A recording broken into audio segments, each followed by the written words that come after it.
자, 교재 163쪽입니다. 부동산 거래 정보망, 또 중요한 단원이 연결이 됩니다. 이 부동산 거래 정보망도 아주 현실적인 내용입니다. 그래서 이제 중요한 사항입니다. 이렇게 전달하는데, 자, 거래 정보망이 뭘까요? 하니까 첫째 줄로 이렇게 나갑니다. 설명. 부동산 거래 정보망이란 개공사 상호간에, 이때 개공사 상호간이 가장 중요한 단어입니다. 동그라미 해놓고 상호간에 부동산의 매매 등에 관한 정보를 교환하는 체계를 말하는 것으로 누구와 누구 사이에 개공사와 의뢰인 간의 정보를 교환하는 것이 아니다 그랬습니다. 그럼 다시 지금 나오는 단어는 부동산 거래 정보망이 뭘까요? 하고 물으면 부동산을 거래하는데 정보망을 이용합니다. 이 단원이 나올 때마다 여러분한테 그림을 그렸고 앞으로 기억합니다. 그림을 이렇게 그립니다. 자, 이게 텔레비입니까? 컴퓨터입니까? 아직까지는 텔레비입니다. 여기에 마우스를 딱 달면 이제 컴퓨터가 됩니다. 지금 무슨 마우스도 있습니다. 자, 컴퓨터를 통해서 A라는 개공사와 B라는 개공사 상호 간에 부동산에 관한 정보를 교환한다 그랬는데, 부동산에 관한 정보가 뭐였죠? 좀 전에 했죠. 중도, 수도, 소공의 예공이라는 정보를 개공사 상호 간에 교환을 합니다. 자, 그러면 여러분들이 서울에 있는 개공사가 제주도에 있는 개공사와도 연락되겠죠. 그러면 제주도까지 안 가고도 제주도 땅을 거래할 수 있다. 그죠? 그러면 컴퓨터를 통해서 개공사 상호 간에 정보를 교환하니까 딱 보는 순간 신속하게 처리할 수 있다. 이런 게 장점이죠. 제주도까지 안 가도 되니까 경비와 시간을 줄일 수 있다. 또 중개 업무의 능률화를 기할 수 있다. 여기에 들어가 보면 아파트는 아파트대로, 토지는 토지대로, 상가는 상가대로 물건들이 진열이 되어 있겠죠. 부동산 시장의 역할을 하고 있다. 이런 것들이 그림에서 다 나오는 거지. 이거를 1, 2, 3, 4 이렇게 하면서 기억하는 건 아니다. 그죠? 컴퓨터를 통해서 개공사 상호 간의 정보를 교환하지 개공사와 손님과 거래하는 게 아니라고 이게 지금 그죠? 그래서 거래정보망의 개공사 상호간, 이 단어가 제일 중요합니다. 그래서 바로 밑에 큰 2번, 이런 정보망을 이용해서 공동중개를 이렇게 하면 이런 점이 좋다. 방금 지금 설명했던 게 거기 다 들어가 있을 겁니다. 가볍게 한번 확인해 보시고, 자, 이제 한 장 넘기시면 첫째 조문이 출발을 하는데 164페이지 첫째 상단의 조문, 거래정보사업자의 지정이라는 말이 보입니까? 거래정보사업자 줄 딱 꺼놓고, 자, 동그라미 1번 국토장관은 이렇게 나갑니다. 국토장관의 동그라미, 그리고 개공사 상호간, 지금 얼마나 강조했습니다. 개공사 상호간 줄 꽂고, 부동산의 매매 등에 관한 정보와 공개 유통을 促진하고 공정한 거래 질서를 확립하기 위하여, 자, 거래정보망을 설치 운영할 자 줄 딱 꽂고 옆으로 뽑아서 그를 거래정보사업자 이렇게 부릅니다. 설치 운영하는 자를 거래정보사업자를 지정할 수 있다라는 첫째 조문입니다. 이게. 자, 지금 이런 이야기를 하고 있죠. 여기에 정보를 설치하고 올린다는 뜻이죠. 설치하고 운영하는 자가 있다. 여러분 카페 운영자 이런 말 들어봤습니까? 운영자가 정보를 올리고 삭제도 하고 정리하죠. 그럼 이런 정보를 설치 운영하는 자를 뭐라고 부른다? 거래정보사업자다라고 부르는데, 거래정보사업자는 개공사들에게 정보를 제공해주고 수수료를 받는 사람이에요. 자, 그러면 거래정보사업자가 되고 싶은 사람은 누군가에게 신청을 해야 되는데, 지금 조문이 누가 지정할 수 있다? 국토장관이 지정할 수 있다. 여기까지 왔잖아요. 그죠? 그러면 국토장관에게 신청한다까지 정리가 됐는데, 앞으로 여러분들은 이런 거래정보망에 관한 것은 전부 거래정보사업자는 국토장관하고만 놉니다. 절대 시도지사 등록관청 이런 게 끼어들 틈이 없어요. 교재는 그 2번 그것도 강조해놨는데, 아예 거래정보망 딱 부르면 국토장관하고만 놉니다. 지정, 취소, 승인 전부 다 국토장관이 관할합니다. 내려가면 2번 지정 요건이 중요합니다. 별표 탁 찍어놓고, 왜 중요한가 하면 요건이 하나, 둘, 셋, 네 개로 딱 들어오잖아. 그죠? 그러니까 오지선다에서 문제 내기가 얼마나 좋았겠어요. 지정 요건 중요합니다. 별표 탁 찍어놓고, 그게 양이 많잖아요. 그래서 제일 밑에 신청 서류를 공부하면 그건 저절로 공부가 돼요. 그래서 제일 밑에 지정 신청 서류를 공부하는데, 자, 제일 밑에서 두째 줄에 보시면 이 경우 국토장관은 하는 단어는 있습니까? 제일 밑에서 두째 줄 줄 것입니다.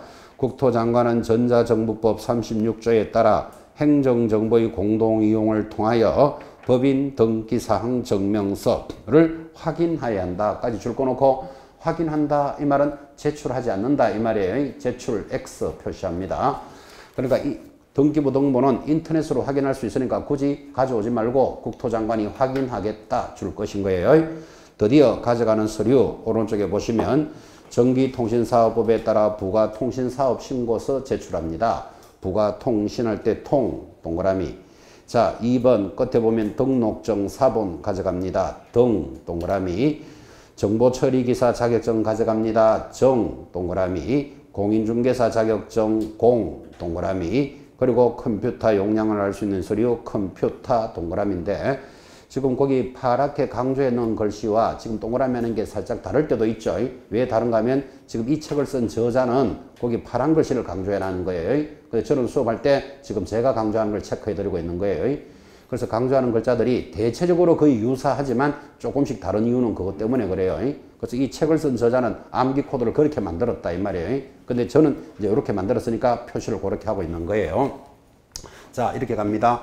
거래정보사업자가 국토장관한테 신청할 때 제출하는 서류가 뭐냐? 지금 동그라미 한 것 암기해야 됩니다. 부, 등의, 정, 공이, 컴퓨터, 통이다 이렇게 기억을 합니다.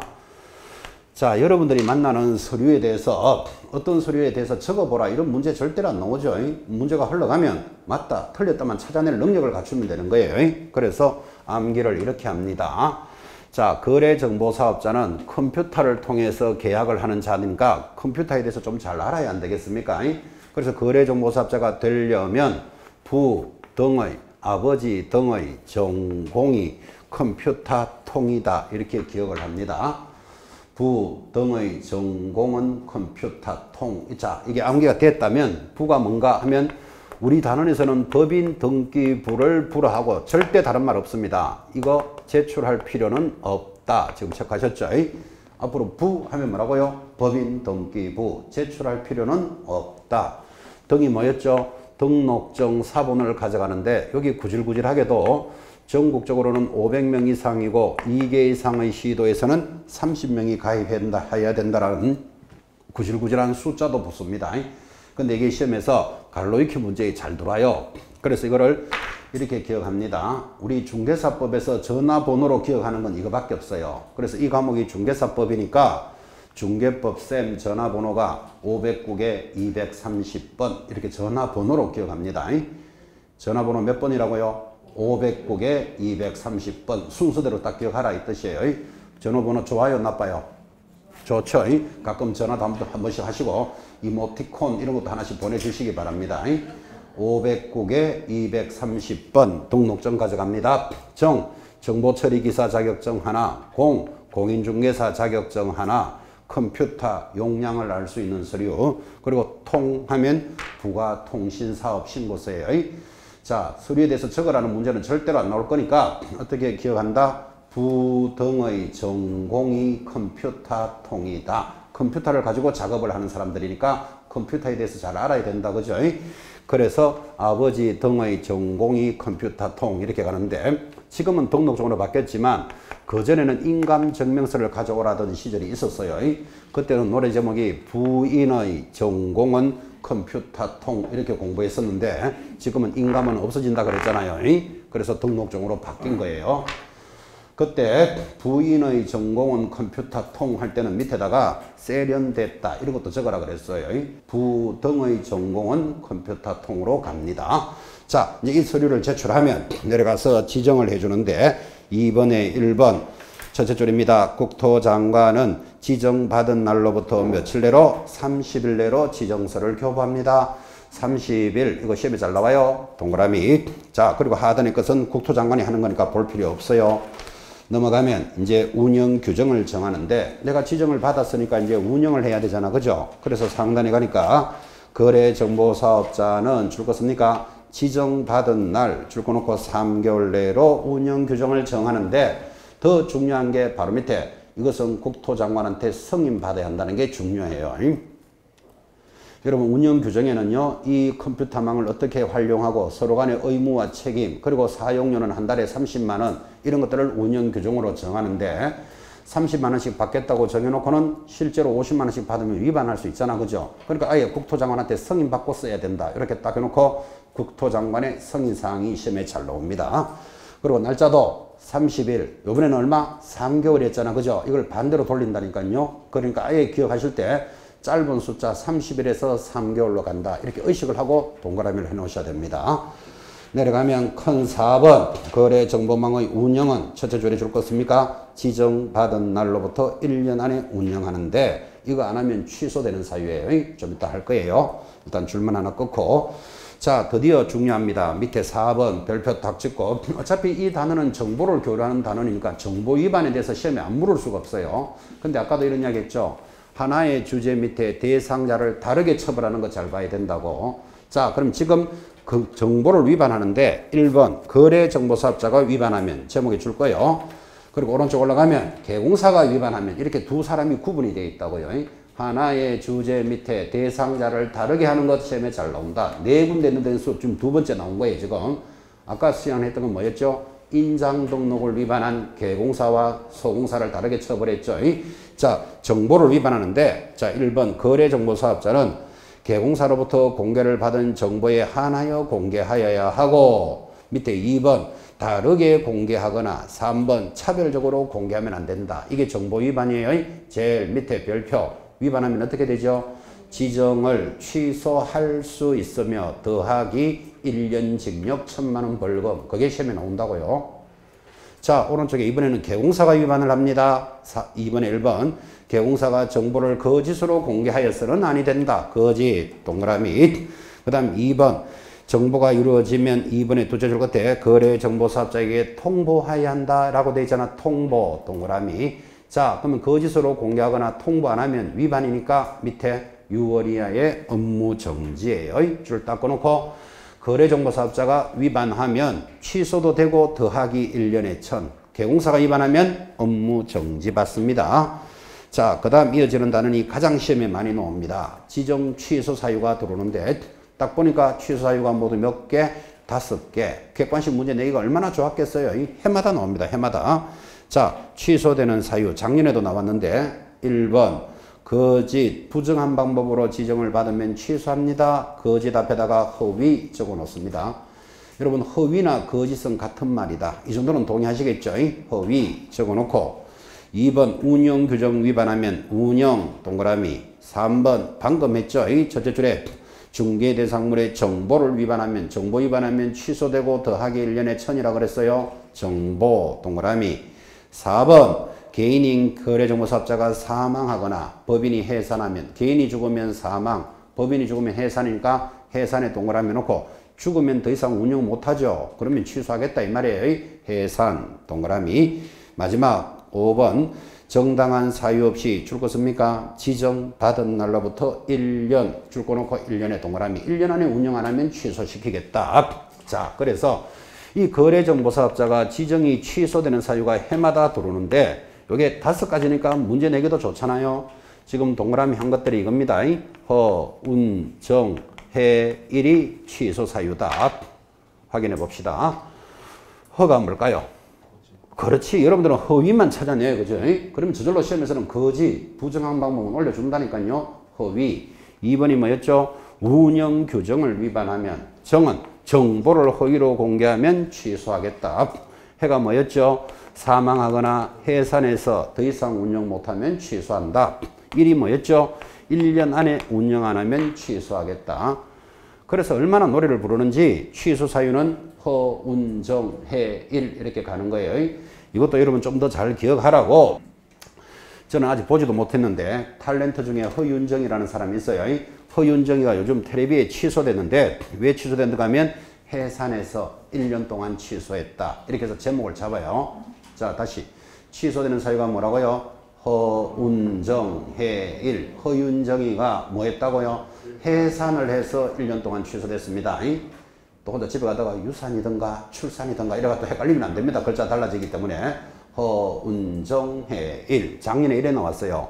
1, 2, 3, 4, 5 해놓고 6개월 안에 운영 안 하면 취소할 수 있다. 틀린 걸 찾으시오. 답이 5번. 6개월이 아니잖아. 1년이잖아. 그죠? 그때는 제목만 기억해도 찾는 거예요. 허운정해 1. 이래 노래 불렀지. 허운정해 6 해본 적이 한 번도 없어요. 수업하면서. 그죠? 작년에는 제목만 기억해도 틀린 딱 찍어내셔야 된다고. 다시. 지정이 취소되는 사유. 제목이 뭐죠? 허윤정이가 해산에서 1년 동안 텔레비에 취소됐어요. 자, 그래놓고 이제 허 하면 허위, 운영규정 이렇게 이제 시험 때까지 따라갑니다. 바쁘지 않습니다. 제일 밑에 청문이라는 게 있습니다. 청문에 동그라미 놓고 여러분 청문이라는 것은 50 청문회 이런 말 들어보셨죠? 청문이 뭔가 하면 억울한 일이 없나 이렇게 물어봐 주는 게 청문이에요. 자, 만약에 허위, 거짓, 부정한 방법으로 지정받으면 취소가 되는데 취소하긴 당하면 너무 상처가 크니까 거짓으로 지정받았어요. 이렇게 물어보는 걸 청문이라고 그래요. 그래서 항상 기억하실 때 취소하기 전에는 뭐 한다? 청문한다. 이렇게 들어보면 된다고. 그 사람 억울한 것을 방지하기 위해서. 그런데 잘 들어보면 청문을 안 해도 되는 게 하나 있어요. 자, 지정받은 날로부터 1년 안에 운영 안 하면 취소된다 그랬잖아요. 그럼 취소하기 전에 진짜 운영 안 했습니까? 이렇게 물어봐 줘야 된다고. 자, 그런데 청문을 안 해도 되는 것 하나. 사망하거나 해산했을 때는 청문할 필요 없죠. 죽은 자한테 가가지고 니 진짜 죽었나? 이렇게 물어볼 일이 없잖아 지금. 그죠? 이건 상식적으로 청문 안 하는 거예요. 그래서 하나만 기억해요. 뒤편에서 묶어서 할 거니까. 사망, 해산은 청문할 필요 없다. 왜 할 필요 없죠? 확정된 사실이잖아. 죽은 놈한테 니 진짜 죽었나? 취소할까요? 이렇게 물어볼 일이 없잖아 이게 지금. 그죠? 요거는 청문하지 않습니다. 자, 그렇게 해서 거래 정보망 넘어가면 벌칙 지금 이야기 다 했으니까 가볍게 읽어보시고 171페이지를 보시면 거래 정보사업자 지정서가 들어오는데 그 양식을 탁 보니까 이 지정서는 누가 교부하는 거죠? 제일 밑에 국토장관하고만 논다. 다시 눈으로도 강조합니다.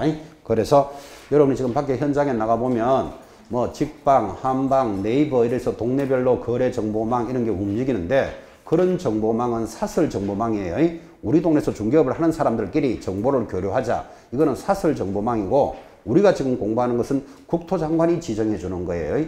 이 국토장관이 지정해 주는 이 정보망은 지금 중개협회가 관리해요. 이런 거. 탱크 20일 이런 이름이 있는데 그것까지는 알 필요 없고 우리가 공부하는 것은 사설 정보망이 아니고 국토장관이 지정하는 것에 대해서 공부한 거예요. 여기까지를 익혀놓습니다. 자, 이제 넘어가면 중요한 단원이 따라옵니다. 교재 176페이지입니다. 자, 176페이지 제목이 뭐다? 개공사 등의 의무라는 편이 들어왔잖아. 그죠? 의무에 동그라미 딱 해놓고 거기 제일 위에 작은 글씨 두째 줄에 보면 7, 8문제가 출제된다. 한 7, 8문제가 출제된다. 그죠? 그럼 단원이 얼마나 크다는 걸 알 수 있죠. 중요 단원이 출발을 합니다. 이거를 여러분한테 이렇게 정리했죠. 오늘 공부도 했지만 법이라는 글자는 무슨 뜻이죠? 진리와 순리다 그랬잖아. 그죠? 진리와 순리인데 법은 권리와 의무를 규정하는 거라 그랬어요. 근데 지금 단원이 제목이 의무하고 들어왔으면 이제 우리 단원이 한가운데 와 있는 거라고. 그래서 이게 중요한 거예요.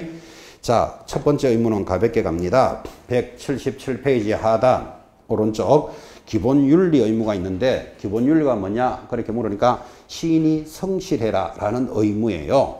자, 제일 밑에 줄 개공사 및 소공사는 개공사 동그라미 소공사 동그라미는 전문 직업인으로서 지녀야 할 품위를 유지하고 시인이 성실하고 공정하게 중개 업무를 수행하여야 한다. 이거를 우리는 기본 윤리다 이렇게 이야기하는데 일거는 드렸지만 당연한 거잖아. 그죠? 앞으로 여러분 중개업할 때 품위 유지해야 돼요. 한겨울에 한쪽에 빨간 양말 한쪽에 하얀 양말 신고 중개하면 안 돼요. 품위 유지 위반된다고. 시인이 성실해야 돼요. 근데 여러분 생활 자체가 지금 공부하시는 분들은 시인이 성실하잖아. 그죠? 그 다음 공정하게 중개를 해야 돼요. 매도인 편만 들거나 매수인 편만 들면 안 되고 공정하게 중개를 해라 라는 의무를 뭐라고 부른다? 기본 윤리다 이렇게 부른다고요. 가볍죠? 크게 설명할 필요 없고. 자, 여기서 그래도 중요한 게 상단에 올라가면 넘어가면 선량한 관리자의 주의미 그런 대로 별표하면 딱 찍고 이 선관주의 의무는 법을 공부하는 사람한테는 중요한 말인데 옆에다가 판례 이렇게 적어놔요. 그래서 유일하게 이것은 선관주의 의무는 판례가 제시하는 거다. 그것만 체크하시면 됩니다.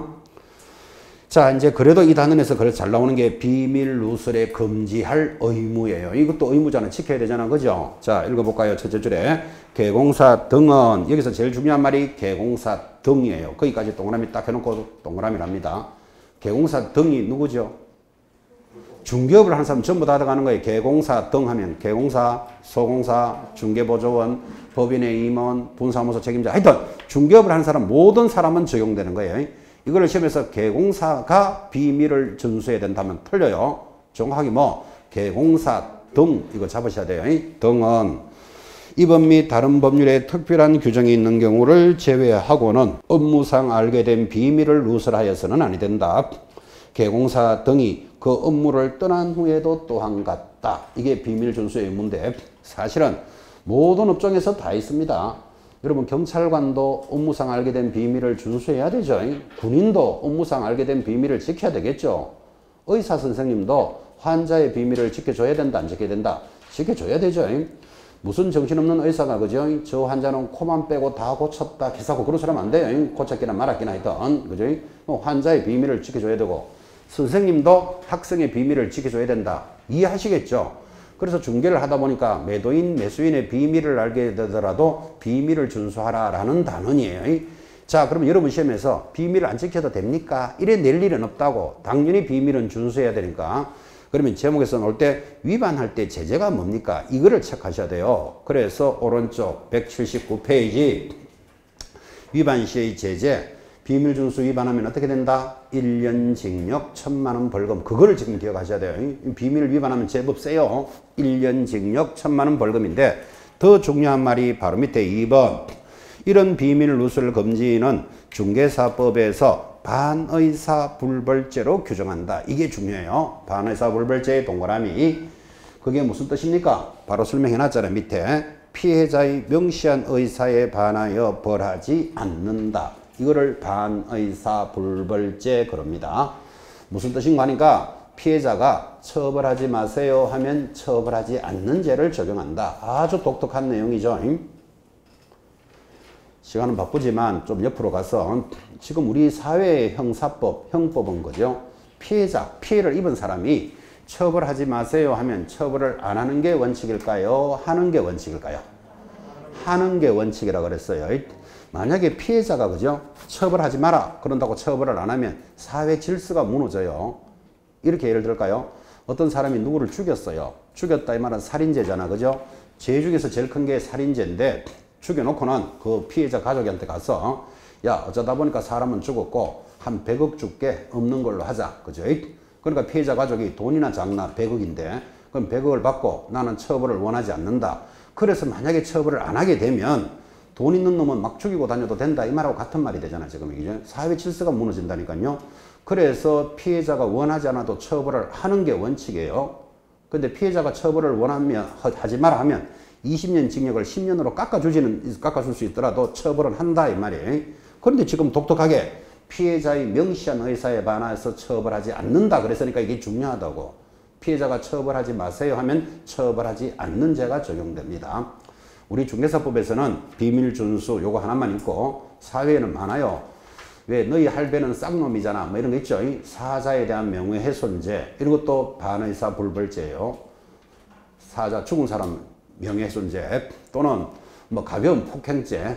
예를 들면 두 사람이 싸웠어요. 그럼 폭행이 일어났다 이 말이잖아. 그죠? 근데 피해를 보니까 한 사람은 손톱이 까질랑 말랑 까지지도 않았어요. 까질랑 말랑. 한 사람은 멍들랑 말랑 해요. 그럼 피해가 아주 약하잖아. 그죠? 그러니까 서로 우리끼리 치료하고 없는 걸로 하겠다. 그러는데 국가가 나서서 폭행이 일어났으니까 처벌하겠다. 그러면 이게 공권력이 너무 엄격하게 들어온다고. 개인들의 자유에 비해서. 그죠? 그래서 이런 것들이 가벼운 폭행죄 이런 것들이 반의사불벌죄예요. 당사자들이 피해를 명시한 의사를 표시하면 처벌하지 않는다. 근데 이제 그게 경계가 애매하죠. 사실은 가벼운 게 어디까지 가볍느냐 이런 것들이 이제 판검사들이 정리를 하겠죠. 만약에 가벼운 폭행죄라도 무기 들고 싸웠다. 안 때려도 무기 들었다 하면 사정 달라져요. 그러면 이거는 반의사불벌죄가 안 된다고. 무기 들었다. 또는 밤에 일어났다. 이러면 이거 사정 달라진다고요. 그래서 우리 사회에는 이런 반의사불벌죄가 적용되는 게 있는데 중개사법에서는 비밀 준수 이거 하나밖에 없어요. 자 정리하면 비밀은 준수해야 된다. 맞습니까? 위반하면 1년 징역 1,000만 원 벌금인데 반의사 불벌죄가 적용된다. 그래 연결하면 더 이상 나올 문제는 없죠. 자, 지금부터 이제 의무편에서 중요한 겁니다. 179페이지 중개대상물 확인 설명 의무. 시험에서 빠질 수 없는 단원이 갑니다. 자, 물건을 파는 사람 갑이 있습니다. 사는 사람 을이 있겠고 개공사가 중개를 하는데, 자, 이 계약이 체결되면요, 이 물건 때문에 계약이 깨지거나 말썽이 제일 많습니다. 이 바퀴벌레 안 나온다는데 계약해놓고 가보니까 2,000마리 나오더라. 이런 바퀴벌레 두 마리만 나와도 비틀비틀거릴 판이 지금 2,000마리 한번 나와봐요. 발이나 때리겠는지. 그러니까 물건이 좋다고 샀는데 다 썩었더라 부터 해서 물건에 대해서 분쟁이 자꾸 일어나니까 우리 법은 이 물건을 확인하고 설명해야 될 의무가 부여됩니다. 지금 단원이 의무편이죠. 자, 그럼 의무가 있다 이 말을 안 지키면 전부 제재가 다 붙는 거예요. 그래서 물건에 대한 확인 설명 단원 시험에서 빠질 수가 없는데, 항상 감각을 살리려고 물어봤어요. 여러분이 개공사라면 아파트라고 치고 아파트를 팔아주세요, 사주세요 이렇게 의뢰가 오면 어떻게 설명해야 될까요? 어떻게 설명해야 될까요? 하니까 잘 설명해 이런 소리 하고 있으면 안 된다 그랬잖아요. 이런 거죠. 잘 설명하는데 어떻게 잘해야 될까요?를 방법이라 그래요. 그래서 우리 중개사법에서 방법은 두 가지. 1번 의뢰를 받았을 때는 이렇게 설명하고, 2번 중개가 완성이 되면, 즉 계약이 체결이 되면 이번에는 이렇게 해라. 법에 이렇게 돼 있어요. 자, 그래서 앞으로 물건을 잘 설명해야 되는데 어떻게 해야 됩니까? 하면 뭐라고 대답합니까? 의뢰를 받았을 때는 이렇게 하고 중개가 완성이 되면 이렇게 합니다. 이렇게 대답하셔야 되지 잘해야 됩니다. 이런 소리 하고 있으면 안 된다 이 말이에요. 자, 법 봅시다. 의뢰를 받았을 때 179페이지 밑에 1번. 자, 개공사는 중개를 의뢰받은 경우에는 찾았나요? 의뢰에 밑줄 딱 끊고 중개가 완성되기 전에 대통령령이 정하는 사항을 확인하여 당해 중개대상물에 관한 권리를 취득하고자 하는 의뢰인에게, 취득이 가장 중요합니다. 취득의 동그라미, 하고자 하는 의뢰인에게 성실 정확하게 설명하고, 설명의 동그라미, 토지대장 종합증명서 등 두째 줄에 근거 자료를 제시해야 한다. 줄 딱 긋고 거기 제시의 동그라미를 딱 합니다. 자, 가장 중요한 단원인데 지금 이렇게 단순한 내용이 여러분 문제 탁 던지면 50% 틀립니다. 이 자리에 계시는 분. 의뢰를 받았을 때는 어떻게 하라 그랬죠? 취득하고자 하는 자에게, 자, 갑을 중에 취득하는 자가 누구다? 을에게 설명해라. 지금 이 말이잖아. 그죠? 취득하는 자에게 어떻게 자료를 제시하면서, 제시 동그라미 하셨죠? 성실하게 설명해야 한다. 그랬단 말이에요. 그때 자료가 뭐냐 하면 저 물건에 뭐 토지대장, 등기부 이런 자료들이 있겠지. 이런 자료들을 제시하면서 성실하게 설명하는데, 성실 이런 거는 말할 필요도 없죠. 여러분 시험에서 불성실하게 설명해야 된다 이런 나올 일은 없잖아 지금. 그죠? 그래서 취득하는 자에게 자료를 제시하면서 성실하게 설명하는데, 이거 옆에다가 적기를 위반하면 500만 원짜리 과태료예요. 이거 500만 원 과태료가 시험에 잘 들어와요. 이게 왜 잘 들어오는가 하면 이게 원래 6월에 업무 정지였는데, 여러분 업무 정지가 센 놈이에요? 500만 원 과태료가 셀까요? 용역거래 정지가 세죠. 돈이 500인데 이런 말 하면 안 돼요. 6개월 정지 받아버리면 한 달에 500만 원씩 손해볼 수도 있어. 그래서 이게 워낙 셌던 것을 너무 심하다 해서 500으로 바꿔준 거예요. 그러면 개공사에게 유리한 조문은 시험에 낸다 그랬잖아요 지금. 그죠? 그래서 전부 업무 정지인데 여기만 오면 성실하게 설명하지 않거나 자료 제시하지 않으면 500만 원 과태료가 딱 시험에 들어오는 거예요. 특별히 하나 체크하시고. 자, 이렇게 단순한 내용이 50% 틀린다 그랬잖아요. 첫 번째 틀리는 방법. 의뢰를 받았을 때는, 즉 하나 사주세요, 팔아주세요 할 때는 양 당사자에게 성실하게 설명해야 한다 하면 틀렸죠. 당사자가 아니잖아 지금. 그죠? 그런데 시험지에서 흘러가면요 틀린 걸 못 찾아내. 양 당사자에게 성실하게 물건을 설명하라 하면 맞다고 동그라미 딱 치고 싶어진다고. 여러분 여기 가서 설명 한번 해볼랍니까? 갑한테 가서 이 아파트는 20층 중에 12층에 있는 아파트로서 지하철하고 몇 미터 거리에 있고 막 설명하면 갑이 어디 아프십니까? 이런 묻습니다. 물건에 대해서 알아도 갑이 더 잘 알잖아. 그죠?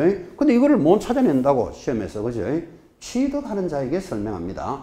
또 취득하고자 하는 자에게 성실하게 설명해야 한다. OX.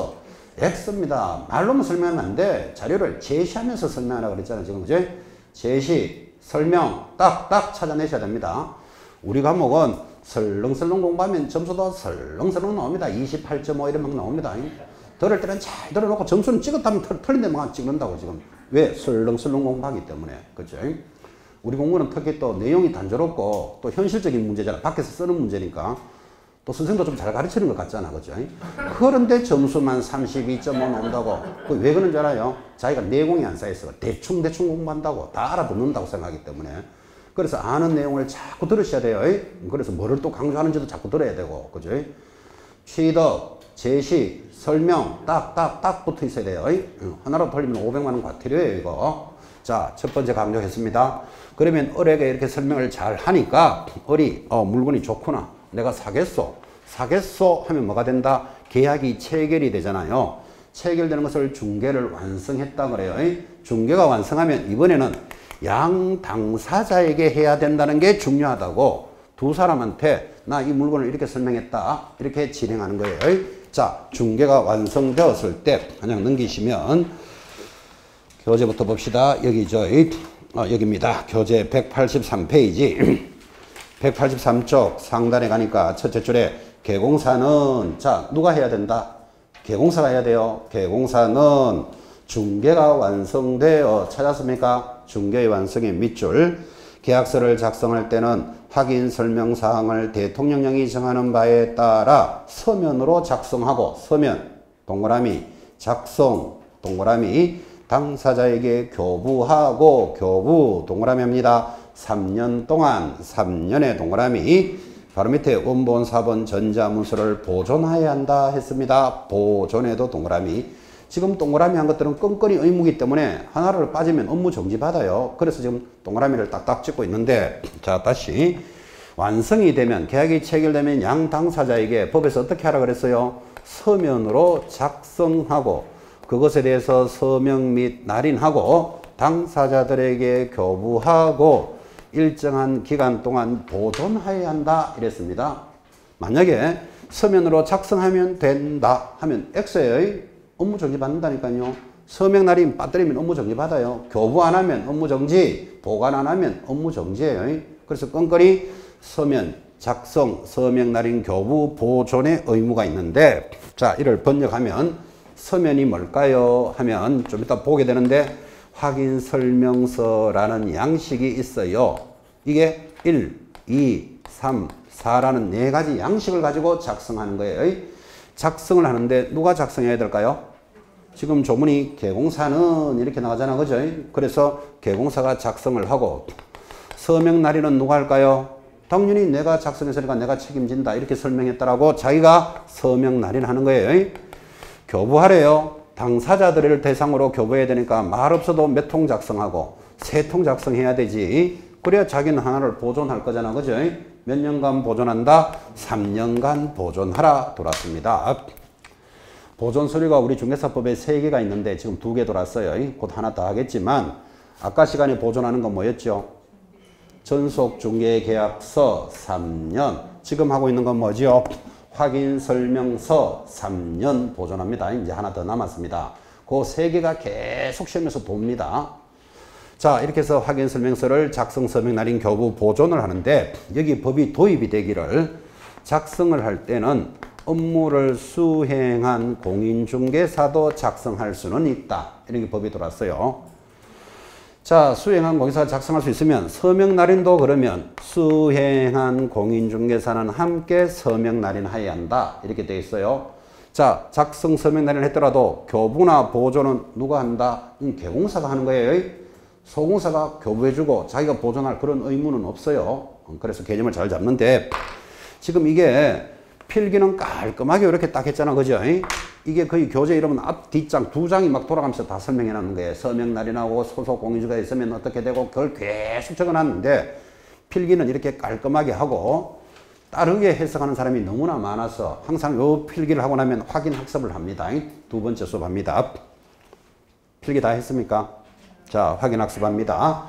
자, A가 개공사입니다. 여러분, 개공사가 누구죠? 등록한 자, 사장님이 계약을 체결했대요. 자, 개공사가 계약을 했다면 확인 설명서를 누가 작성할 수 있다. 제가 틀리게 물어도 제 따라오면 안 되고 법대로 기억해요. 일을 누가 했다고요? 개공사가 했다. 그러면 누가 작성할 수 있습니까? 이렇게 틀리게 물어도 개공사만 작성하는 거예요. 소공사는 자기가 일을 했을 때 한다니까 지금. 그죠? 틀리게 묻더라도 따라오지 말고 잘 보라고요. 자, 개공사가 계약을 체결하면 누가 작성한다? 개공사만 작성하는 거예요. 그럼 작성을 했다. 그러면 서명 날인은 누가 합니까? 개공사만 하는 거예요. 교부를 누가 하고 개공사가 교부해주고 보존도 자기가 해야 돼. 지금 그 이야기예요. 한 번 더. 이번에는 개공사가 아니고 소공사예요. 자격증 가지고 일하시는 분이 있죠. 소공사가 계약을 체결했대요. 그러면 확인 설명서는 누가 작성한다? 정확하게 이렇게 대답해요. 개공사와 소공사 그러면 틀려요. 확인 설명서는 한 개인데 왜 두 사람이 와서 적어야 되는데. 그래서 소공사가 업무를 했다면 누가 작성합니까 하면 개공사가 작성을 해도 되고 원래 개공사의 의무이기 때문에 근데 자기가 했으니까 수행한 공인중개사도 작성할 수 있다 이렇게 돼 있다고. 자, 할 수 있다니까 자기가 작성 안 해도 돼. 안 하면 누가 하면 되니까. 원래 개공사의 의무니까 소공사는 작성할 수 있다. 근데 이 사람이 작성을 했다고 쳐요. 그러면 서명 날인은 누가 하죠? 개공사와 소공사 함께 서명 날인해야 돼. 그 개공사는 책임자니까 안 빠진다고 딱 기억하고 계셔야 돼요. 그래서 이 사람이 작성하고 서명 날인을 같이 했어요. 교부는 누가 해야 되죠? 개공사가 교부해야 돼요. 사장님이. 보존도 누가 한다? 개공사가 해야 된다. 이 조문이에요, 이게. 한 번 더. 이번에는 소공사가 아니고 자격증 없이 일하는 중개보조원이 있죠. 중개보조원이 계약을 체결했다. 확인 설명서 누가 작성합니까? 답은 개공사만 이렇게 대답합니다. 자, 개공사가 작성하면 서명 날인은 누가 합니까? 개공사만. 교부 보존도 개공사가 해야 돼요. 그러면 중개보조원이 계약을 체결했다면 중개보조원은 뭐 하지요? 옆에 갈로 열고 빤히 쳐다본다 까지 적으라 그랬어요. 이렇게 빤히 이래 보면 됩니다. 잘 적는가 못 적는가. 지금 대충 무슨 뜻인지 느낌 왔죠? 그래서 이게 소공사와 보조원의 차이점을 이 그림으로 머리로 익히셔야 돼요. 중개보조원은 뭐하고 있으면 된다고요? 서명 작성 날인의 의무는 없다. 그러니까 빤히 보기만 하면 된다. 그죠? 약간 삐딱하게 봐도 관계는 없어요. 그래서 중개보조원의 역할도 한번 의식을 해 놓으셔야 돼요. 자, 방법을 알았다면 뭐를 설명해야 됩니까? 확인 설명해야 될 사항이 뭡니까? 이렇게 가는데 자, 확인 설명사항 교재 뒤로 돌아가서 180페이지 제일 밑에 확인 설명사항 찾았습니까? 자, 또 양이 많죠. 시험에서 빠질 수 없으니까 짚어야 돼요. 제일 밑에 중개대상물의 종류, 소재지, 지번, 지목 어디서 많이 듣던 소리 또 나오죠. 제일 앞에 중 동그라미 합니다. 여러분들은 중 하면 중개대상물 이것만 찾아요. 그럼 종류, 소재지, 지목은 나온다 그랬잖아요. 2번 소유권, 전세권 등의 권리관계를 설명합니다. 어디 동그라미 할래요? 소 동그라미. 3번 토지 이용 계획 등 공법상 제한사항 공 동그라미. 수도, 전기, 가스 어디 동그라미? 수. 여러분 물건을 설명할 때는 여기는 주황 집중식이다, 개별 난방식이다, 또는 기름 보일러가 있다 이런 거 설명해줘야 되잖아요. 그죠? 수 동그라미. 벽면과 도배의 상태 어디 동그라미 할까요? 도 동그라미. 자, 거기 6번은 워낙 중요하니까 줄 거 암기해요. 일조 소음 진동을 뭐라고 부른다? 환경조건. 인간들이 환경을 중요시하기 때문에 100% 시험에 내요. 환경조건이 뭐라고요? 일, 소, 진. 이거 암기해놔야 됩니다. 이 시간에 암기해요. 옆에다 한번 적어봐요. 시험에 들어왔던 거. 매연 적어놓고 X. 여러분 매연 딱 들어오면 환경인 냄새가 확 나요. 환경 냄새. 옆에다가 경관 적어봐요. 경관 X. 이런 건 환경이 안 들어가요. 근데 슬렁슬렁 공부하면 매연이나 경관 이런 것도 환경인 느낌이 온다니까 지금 그죠?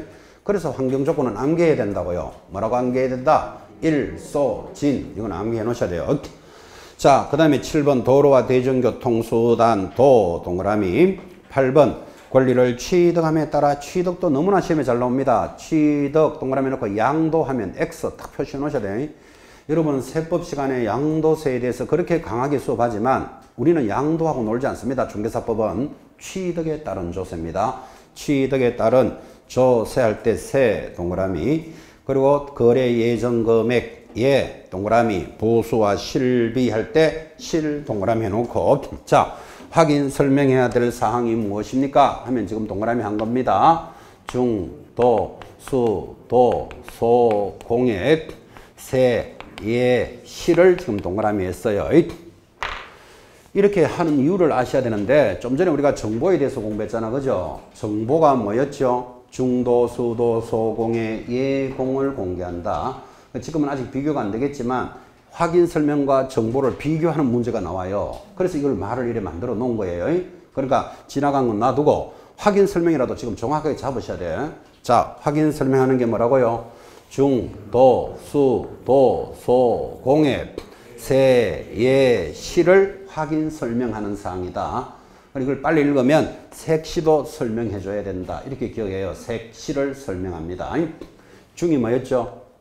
중개 대상물만 찾아라 그랬잖아. 그죠? 종류, 소재지 올라옵니다. 도 하니까 뭐가 보입니까? 도배 기억하라 그랬어요. 도배만 찾아내면 벽면의 상태 나옵니다. 수도 보입니까? 자동으로 전기, 가스 등 시설물 들어와요. 도로와 입지 조건이에요. 18m 도로를 물고 있고 지하철은 몇 미터 거리에 있다. 이걸 설명합니다. 소가 뭐죠? 소유권만 찾아라 그랬잖아. 그죠? 그러면 전세권, 저당권 등의 권리관계 올라옵니다. 공 하니까 공법이 보입니까? 공법상 제한사항.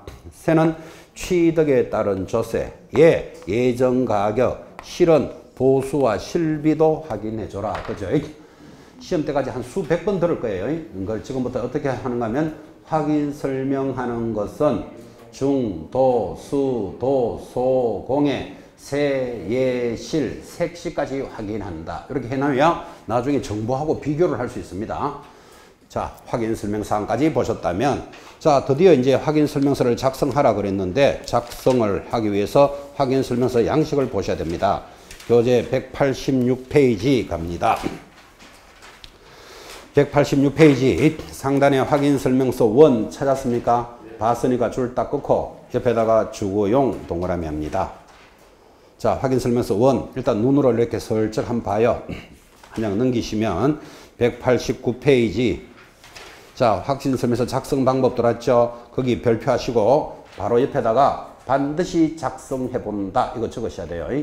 여기서 무조건 한 문제 나와요. 그래서 작성 방법에 별표 탁 찍었습니다. 앞에 있는 그 확인 설명서를 여러분 작성을 한번 해 보시는데 예를 들어서 점심 식사를 하고 난 뒤에 그죠? 뭐 공부하기도 좀 뭐 중간하고 또 그냥 읽기도 못하다. 그럼 이럴 때 이제 이거 하나 딱 펴놓고 한번 작성해 보는 거예요. 자기 집을 판다고 생각하든지 산다고 생각하든지 아무거나 주소 외우면 되잖아. 그죠? 이렇게 작성을 하다 보면 작성이 안 되는 부분이 분명히 나와요. 그러면 여기 있잖아. 지금 1번은 이렇게 적어라. 2번은 이렇게 적어라. 다 적어놨잖아. 지금 그죠? 그래서 작성 한번 딱 하는데 한 문제가 해결이 된다고 꼭 작성해 보셔야 됩니다. 넘어갑니다. 191페이지 확인 설명서 2 찾았습니까? 2 줄 딱 끊고 비주거용 건축물 동그라미. 비주거용이 뭐죠? 상가, 공장 뭐 이런 거겠죠. 자, 이런 것들은 여기에 기록을 합니다. 눈으로 슬쩍 한번 보시고 두 장 넘기시면 194페이지 다시 작성 방법 들어왔습니까? 별표 탁 찍어놓고 작성해 보셔야 됩니다. 195페이지 상단 확인 설명서 3번 줄 것입니까? 3번이 뭐다? 토지 동그라미. 토지는 이렇게 생겼다. 눈으로 슬쩍 한번 보시고 좀 간단하죠. 197페이지 역시 작성 방법 별표. 하나 더 넘기면 198페이지 확인 설명서 4번 줄 딱 꺼놓고 이를 임목광업재단 공장재단을 준부동산이라고 그래요. 준부동산은 이렇게 생겼구나. 눈으로 슬쩍 한번 보시고 한 장 넘기면 역시 작성 방법 별표입니다. 그리고 201페이지 확인 설명서 비교표 있죠. 그 비교표 상단에 일단 비교해놓고 별표해놓고 주목합니다. 자, 지금 확인 설명서를 작성 설명 나뉘긴 하는데 지금 일단 여기서만 여러분이 문제를 만날 수 있는 거 확인 설명서는 모두 몇 종류로 되어 있다? 1번이 뭐다? 주거용, 그거 기억해요. 주거용이 뭐죠? 아파트, 빌라, 원룸은 1번에 적는 거예요. 2번이 뭐? 비주거용. 비주거용은 뭐죠? 상가, 공장, 여관, 빌딩 이런 것들은 2번에 적는 거예요. 3번은요? 토지. 4번은 준부동산인데 자, 이 확인 설명서가 4개가 있으니까 여기서 만날 수 있는 문제 중개대상물 확인 설명서는 물건에 관계없이 단일 종류로 구성되어 있다. OX. X 몇 종류? 그 정도는 이야기할 수 있어야 되잖아요. 지금 그죠? 눈으로 보셨죠? 4종류로 구성이 되어 있는데 이 중에서 현장에 나가보면 제일 많이 작성하는 게 몇 번? 아, 누가 뭐라 그래도 1번이겠지. 그죠? 주고요. 그 1번은 무조건 작성해 보셔야 된다고. 1번을 작성 딱 해보고 나면 2번, 3번, 4번의 차이점이 지금 교재표에 있는 거라고 이게. 그죠? 작성을 안 해보면 이 표 막 쫙 보면 어지럽잖아. 지금 그죠? 그래서 이 표가 시험에서 들어오니까 1번을 딱 작성해보고 2번, 3번, 4번의 차이점인데 사실 4번은 시험에 지금 나온 적이 한 번도 없어요. 왜 그러면 중부동산에 대해서는 평생 거래할 일이 잘 없잖아. 그죠? 그래서 1번은 보셔야 되는데 공부 못하는 사람의 특징 4번이고 내용이 짧거든요. 4번 읽어보시는 분 전형적으로 공부 안 되는 사람. 그죠? 공부 못하는 이유가 있는 사람이에요. 틀리더라도 몇 번을 보고 틀려야 된다. 1번을 자꾸 보고 틀리셔야 된다고. 1번은 무조건 출제한다. 이렇게 전달했습니다. 작년에는 토지에 대해서 나왔습니다. 그러니까 1번을 딱 작성해야 비교가 된다고 이렇게. 그죠? 그래서 일단 별표 해놓고 넘어갑니다. 자, 넘어가서 이번에는 계약서의 표준서식까지 해서 오늘은 여기까지 공부를 할 건데 좀 뭔가 보이십니까? 자, 물건에 대해서 이제 확인 설명을 잘했다. 그러면 거래계약이 체결이 되는데 거래계약 아까 1교시에도 공부하셨지만 물건을 파는 사람과 사는 사람을 사이에 개공사가 물건을 잘 설명해서 계약이 체결이 되면 당사자 간의 계약이 거래계약이죠. 거래계약서를 작성해야 될 의무가 있습니다. 그래서 지금 편이 의무편인데 작성을 해도 되고 안 해도 되고 하면 틀려요. 반드시 작성을 하라라는 의무가 있는데 그 작성하는 것이 방금 공부했던 확인설명서 서면 작성 서명 난임 교부 보존하고 거의 똑같아. 다른 게 이제 시험에 들어오는데 교재 한번 봅시다. 202페이지부터 출발이죠. 자, 202쪽 3번 계약서 작성 의무 첫째 줄. 개공사는 누가 해야 된다고요? 개공사는 중개대상물에 관하여 중개가 완성이 되면 대통령령이 정하는 바에 따라 거래계약서를 작성하고 작성 동그라미 당사자에게 교부하고 교부 동그라미 5년 동안 5년의 동그라미 합니다. 사본 원본 등을 보존해야 한다. 보존해도 동그라미. 그래서 계약서가 체결이 되면 봐요. 여기 똑같이 작성, 서명, 날인, 교부, 보존을 하는데 자, 이 거래계약서는 몇 년 보존한다? 5년. 그래서 차이 나는 거 하나 나왔죠. 자, 좀 전에 했던 거하고 차이 나는 거. 거래계약서는 몇 년 보존? 5년 보존합니다. 자, 오늘 1교시 했던 거 전속중개계약서 3년, 확인설명서 몇 년? 3년. 여기 있는 거래계약서는 5년 보존합니다. 그리고 좀 전에 했던 거 수행한 공인중개사도 서명 날인할 수 있다. 다 똑같아요. 다 똑같다는 걸 전달하고 싶어서 중개보조원이 계약을 체결하면 뭐 하면 된다고요? 빤히 쳐다본다까지도 다 똑같아. 그런데 크게 다른 게 하나 있어요. 뭐가 다를까요? 좀 전에 서면으로 확인설명서라는 법정서식 4가지를 보셨죠. 거기다가 작성을 한다면 거래계약서는 가장 중요한 게 법정서식이 없다. 이게 제일 중요한 거예요. 그래서 거래계약서는 법정서식이 없어요. 그래서 교재를 한 장 넘기시면 그 조문이 들어오죠. 표준서식 하여 제일 상단에 동그라미 1번 옆에다가 암기 적어놓고 이 조문은 암기합니다. 국토장관은 개공사가 작성하는 거래계약서에 표준이 되는 서식을 정하여 사용을 권장할 수 있다. 이거 매년 나오기 때문에 암기를 하시는데 자, 암기라는 말은 국토장관은 그랬지 중개협회는 하면 벌써 X죠. 또 권장할 수 있다지 하여야 한다. X입니다. 그대로 암기해야 된다고요. 자, 그럼 암기를 하면 밑에 설명이 되어 있잖아. 이 국토장관이 거래계약서 서식을 정해 사용을 권장할 수 있다고 되어 있으나 현행 국토교통부령에는 국토장관이 정한 표준계약서 서식이 있다 없다 없다의 동그라미. 그래서 법정서식이 없다가 지금 가장 중요한 거예요. 근데 이렇게 강조를 하지만 여러분 수험생들은 이게 5년 동안 보관하는 소리인데 아무데나 적어도 될까? 자꾸 이런 생각이 나온다고. 그 지금 법정서식이 없다 그랬잖아. 그죠? 그럼 아무데나 적어도 된다는 뜻이에요. 왜 계약서는 법정서식이 없을까요? 못 만들어서 그럴까요? 에이, 못 만들 리가 없죠. 그죠? 여러분 민법에 들어가면 계약법 첫 페이지가 뭔가 하면 모든 계약은 자유이다. 이렇게 들어간다고. 5억에 팔아도 되고 4억에 팔아도 되죠. 자기 아파트.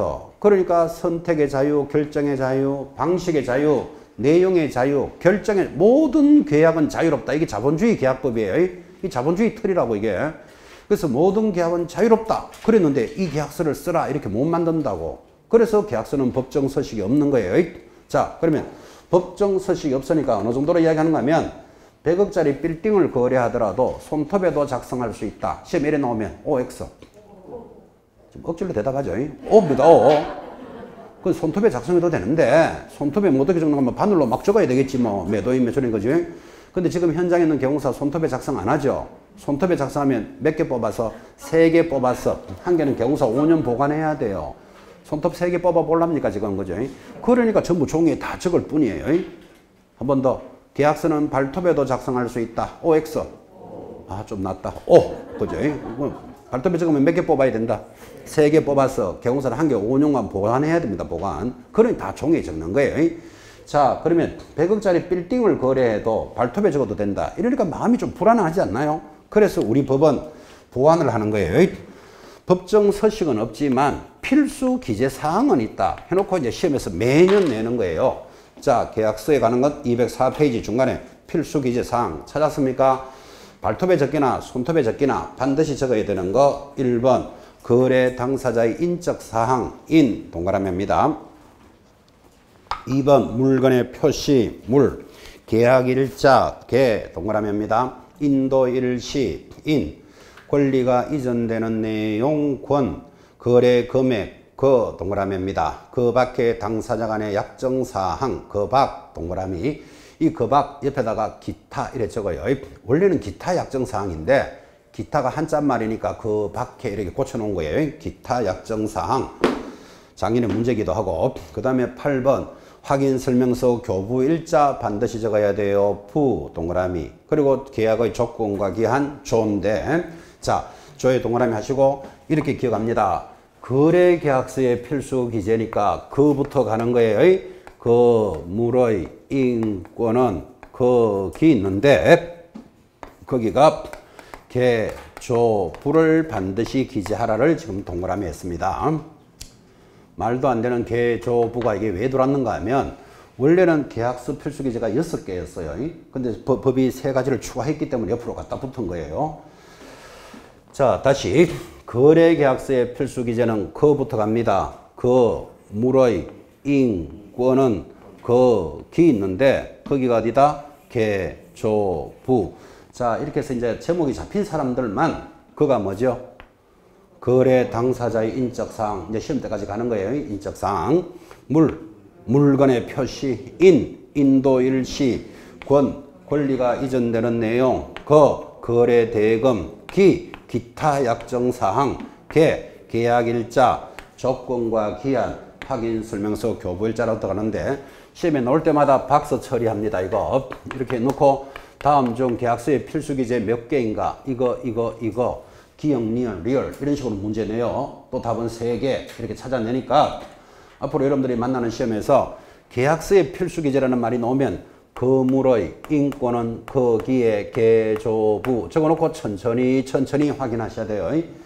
우리 중개사법은 시간이 모자라서 문제를 못 푼다 이런 시간은 절대로 없어요. 꼼꼼하게 하나씩 찾아냅니다. 그래서 이 과목은 80점을 받아서 어려운 과목의 점수를 보탬으로써 자격증을 받는 데 기여하라 그랬잖아. 그죠? 우리 중개사법은 알아들으면 안 돼요. 알아들었다면 안 되고 고득점을 해야 돼. 그래서 꼼꼼하게 체크하셔야 됩니다. 자, 이 계약서에 관련된 내용으로서 또 시험에 빠질 수 없는 부분이 있습니다. 그게 어딘가 하면 여기입니다. 거기 교재 제일 밑에 204페이지 여러분 다운 계약서 이런 말 들어봤습니까? 계약서를 적으면서 1억으로 계약해놓고 8천만 원짜리나 더 적은 것을 다운 계약서 또는 이중 계약서에 관한 문제는 무조건 시험에 물어요. 그래서 제일 밑에 별표 임의적 취소 사유인데 계약공사가 금액을 거짓으로 기재하거나 서로 다른 2개 이상의 계약서를 작성하면 죽었습니까? 등록을 취소할 수 있다 했지. 밑에다가 하여야 한다 들어오면 X예요. 굉장히 시험에 잘 나와요. 취소할 수 있다. 그거는 꼭 기억해요. 이중계약서, 다운계약서는 시험에 안 물을 수가 없다. 그런 뜻입니다. 여러분 오른쪽 하단 205페이지 하단에 보면 이제 세 가지 양식을 비교했죠. 일반 중개계약서, 전속 중개계약서, 확인설명서, 거래계약서인데 제일 앞에 있는 일반 중개계약서는 보관할 필요 없다 그랬잖아. 그죠? 뭐 보관하는 거 오른쪽에 세 개를 비교해 놓으면 좋은 표예요. 이거. 이 표도 꾸준히 잘 관리하시기 바랍니다. 자, 이렇게 해서 오늘은 거래계약서 작성까지를 마무리했습니다. 다음 주 수업 예고입니다. 한 장 넘겨보시면 손해배상 책임 제도라 하여 중개를 하면서 손해를 입히면 손해를 배상할 책임이라는 단원으로 가는데 재밌겠죠? 자, 다음 주에 손해배상부터 출발합니다. 대단히 수고하셨습니다. 감사합니다.